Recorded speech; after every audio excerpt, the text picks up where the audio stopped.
Hello दोस्तों, कैसे हैं आप सब। मेरा नाम है प्रिंस वर्मा और स्वागत है आपका मेरे यूट्यूब चैनल में जिसका नाम है selection India.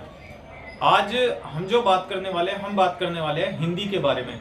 Hindi UP police के लिए बहुत ही एक स्कोरिंग सब्जेक्ट है, बहुत ही मतलब मार्क्स गेन करने वाला सब्जेक्ट है। ठीक है, तो हम उसको पढ़ते कैसे हैं, उसको जो स्मार्ट स्ट्रेटेजी है, मतलब एक तरीके से होता है कि भाई एग्जाम में मार्क्स तो सब ले आते हैं, लेकिन एक स्मार्ट स्ट्रेटेजी से पढ़ना और उस स्ट्रेटेजी को फॉलो करना वो हमारे मार्क्स को स्कोर करती है।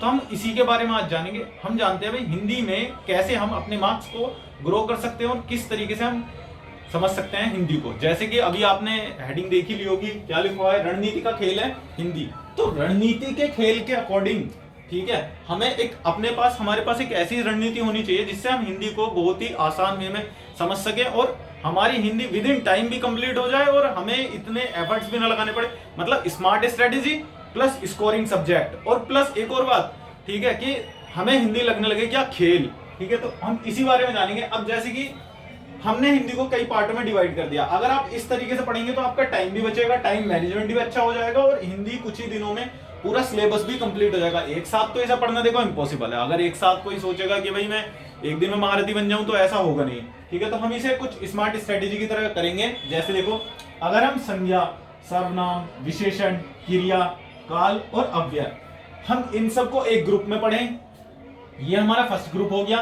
देन उसके बाद अगर हम वर्णमाला, संधि और उपसर्ग, इसे हम एक ग्रुप में पढ़े। कहने का मतलब है अगर आपको वर्णमाला आप अगर पढ़ते हैं तो आपको क्या होगा भाई, हमें संधि में जो हमारे लघु वर्ण है, दीर्घ वर्ण है, ठीक है, इन सबको पहचानने में बहुत ज्यादा आसानी हो जाएगी। और उपसर्ग से हमें थोड़ा सा पता चल जाएगा क्या, कि जो उपसर्ग होते हैं आगे लगने वाले वर्ण और प्रत्यय होते हैं पीछे लगने वाले। तो इससे हमें थोड़ा सा समझने में क्या हो जाएगी, आसानी हो जाएगी। और इसी तरीके से क्या, उसके बाद हमें पढ़ना है पर्यायवाची, भिन्नार्थक शब्द, ठीक है, और श्रुति संभिन्नार्थक शब्द। ठीक है, ये जो हमारा पार्ट है, ये वाला पार्ट, मैं खाली इन तीन की बात कर रहा हूं। ठीक है, ये वाला जो हमारा पार्ट है, आप देखेंगे कि पर्यायवाची और भिन्नार्थक शब्द ये लगभग सेम से ही हैं। ठीक है ना, और श्रमश्रुति भिन्नार्थक शब्द ये भी हमारे क्या होते हैं, सेम से ही होते हैं। तो हमें इन्हें पढ़ने में और इन्हें पढ़ने में और इन्हें पढ़ने में, तीनों को पढ़ने में ना हमें बहुत आसानी हो जाएगी और हमें ऐसा लगेगा कि जैसे हम पर्यायवाची ही पढ़ रहे हो। ठीक है, लेकिन होते अलग अलग है ये। अब बात करते हैं हम अपने चौथे पार्ट के बारे में। तो हमारा चौथा पार्ट है लिंग, वचन, कारक और क्या, विराम चिन्ह। ठीक है, ये बिल्कुल अलग हो जाता है। देखो लिंग में हमें क्या पता चलेगा, लेकिन ये तुम्हारे छोटे छोटे से टॉपिक हैं जो तुम इन्हें एक एक दो दिन में ही समाप्त कर लोगे, इन पे ज्यादा टाइम वेस्ट नहीं होगा। तो इसलिए मैंने इसी तरीके से एक सूची बना दी है जिससे तुम अपने टॉपिक 2 से 3 दिन में कवर कर सको। भाई हमारे लिंग है, लिंग में क्या होता है, पुल्लिंग होते हैं और क्या बोलते हैं, स्त्रीलिंग होते हैं। तो हमारे लिंग, वचन और कारक और विराम चिन्ह तो कुछ ही विराम चिन्ह है, तो इसलिए आप इन्हें सबको क्या कर सकते हैं, एक दिन में ही कवर कर सकते हैं और आसानी से आपका हो भी जाएगा।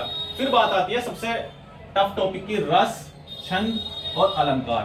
ठीक है, ये हमारे ऐसे सब्जेक्ट हैं, मतलब सॉरी ऐसे टॉपिक हैं जैसे कि हिंदी के एक तरीके से कोर भी कह सकते हैं। सबसे ज्यादा जो बच्चों के मार्क्स कटते हैं वो इसी में कटते हैं।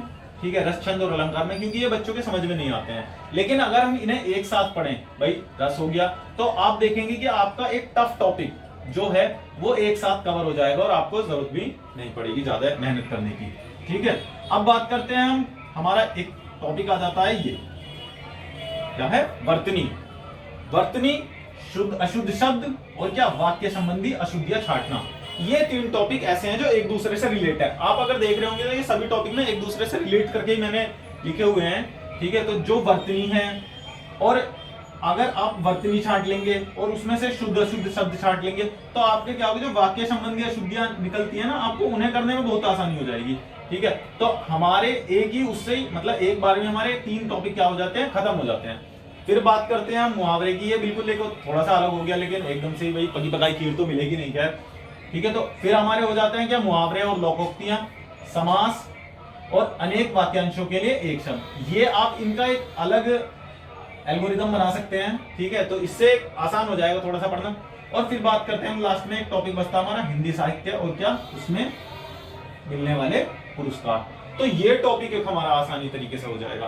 तो अगर आप इन सबको काउंट करेंगे तो 1 2 3 4 5 6 7 देन 8। अगर मैं आपको इनको पढ़ने की बात करूं तो ज्यादा से ज्यादा आपको इन्हें पढ़ने में मुश्किल से मुश्किल 15 से 16 डेज लगेंगे। लेकिन जब आप इन्हें नेक्स्ट टाइम आप जब इन्हें क्या बोलते हैं रिवाइज करोगे तो आप विद इन 8 डेज, मतलब आप इसी तरीके से बना लो कि हमें भाई फर्स्ट डे क्या करना है, हमें संज्ञा, सर्वनाम, विशेषण, क्रिया, काल और अव्यय, हमें फर्स्ट डे ये पढ़ना है। फिर हमें वर्णमाला, संधि और उपसर्ग प्रत्यय पढ़ना है। सेकंड डे में ये पढ़ना है। थर्ड डे हम अपना पर्यायवाची, भिन्नार्थक शब्द और संश्लिष्ट भिन्नार्थक शब्द रखेंगे। थर्ड डे आप इसे कर लो। फोर्थ डे आप इसे कर लो। फिफ्थ डे आप रस, छंद और अलंकार कर लो। सिक्स्थ डे हम कर लेंगे वर्तनी, अशुद्धि शब्द और वाक्य संबंधी अशुद्धियां। सेवेंथ डे हम कर लेंगे लोकोक्तियां, मुहावरे, समास और अनेक वाक्यांशों के लिए एक शब्द। और हम 8th डे अपना क्या कर लेंगे, हिंदी साहित्य के पुरस्कार। तो आपकी हिंदी जो मतलब 16-17 दिन में हमारी कंप्लीट भी हो जाएगी। और आप देखेंगे कि क्या बोलते हैं, अगर हम इसे रिवीजन करने बैठेंगे तो 8 दिन में ये कवर भी होगी। विद इन 1 मंथ के आपकी हिंदी बहुत आसानी से कवर हो जाएगी। और अभी तो एग्जाम को टाइम भी है, तो आपको करने पढ़ने में भी आसानी होगी। देखिए मैं कराऊंगा 15-16 दिन में ही कराऊंगा और बहुत मजे से भी कराऊंगा। आपको पढ़ने में मेरे साथ मजा आएगा। धन्यवाद।